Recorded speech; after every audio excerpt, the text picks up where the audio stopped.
El lado norte. El extremo norte del ágora estaba delimitado por la Stoa Poikile, llamada así por estar profusamente decorada con pinturas murales. Las pinturas, descritas por el viajero Pausanias en el siglo II después de Cristo, reproducían grandes hazañas bélicas históricas y mitológicas de los atenienses. Fueron realizadas por los grandes pintores de la época, Nicón, Paneno y Polignoto, el cual, según la tradición, trabajó sin cobrar, solo por la fama. La estoa estaba orientada hacia el sur, lo que favorecía la entrada del calor del sol en invierno al abrigo del viento del norte. El resto del extremo norte, el noroeste, fue completado en época romana con una gran basílica dedicada a tareas judiciales, aproximadamente en el espacio que, en época arcaica, se ubicaba un patio rodeado primero de un muro sencillo y luego de columnas, que también tuvo esos usos. Con la basílica el ágora quedaba cerrada por sus 4 lados. Un pequeño templo monóptero de planta circular completaba este extremo del ágora. El lado este. La estoa de Atalo se ubicaba solitaria definiendo el borde este del ágora.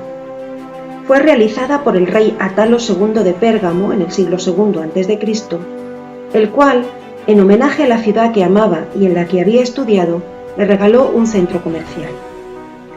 El edificio seguía la tipología típica de las estoas, una hilera de cuartos comerciales precedidos por una doble columnata, dórica en el piso inferior y jónica en el superior, unidas por escaleras en los extremos. La columnata proveía de ventilación y sombra a los ambientes sin privarlos de suficiente iluminación. Delante de la estoa se erigió un gran pedestal para una estatua de bronce, probablemente una cuadriga, que daba mayor relieve a la tribuna de oradores. No debemos olvidar que el ágora era también un espacio político de deliberación y toma de decisiones, alternativo a la colina de la Pnix, punto de reunión habitual de la eclesía o asamblea de Atenas. El lado sur. En el extremo sureste, junto a la vía panatenaica, se hallaba un templo dedicado a Deméter y Perséfone, emparentado con el templo de Eleusis, en el que se celebraban los famosos misterios. Este templo, rodeado por un muro perimetral, era por ello conocido como el Eleusinon de la ciudad. En el extremo sureste del ágora, un edificio de planta cuadrangular similar a la Eliea, se utilizó como ceca, es decir, la casa de la moneda o banco central de la ciudad. De época romana es la casa con la fuente semicircular llamada Nymphaion, también en el extremo sureste del ágora.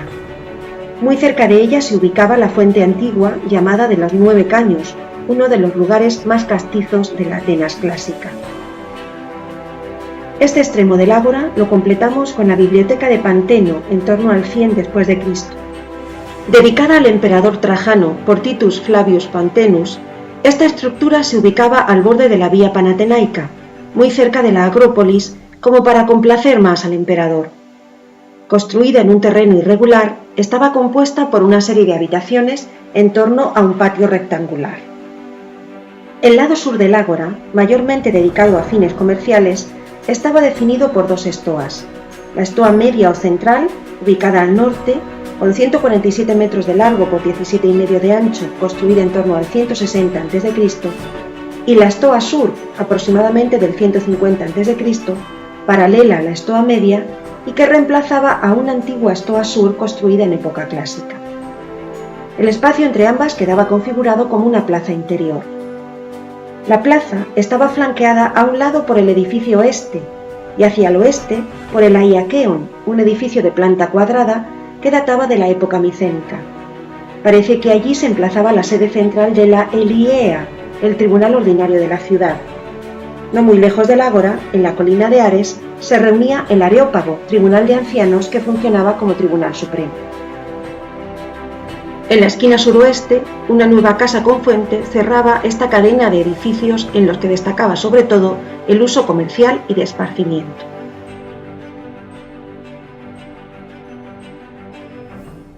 El espacio central. En época romana, la primitiva función del ágora como plaza política y comercial se fue desdibujando. La gran explanada central, imprescindible para una democracia en funcionamiento, resultaba ahora un enorme espacio vacío y se tendió a ocuparlo con magníficas edificaciones.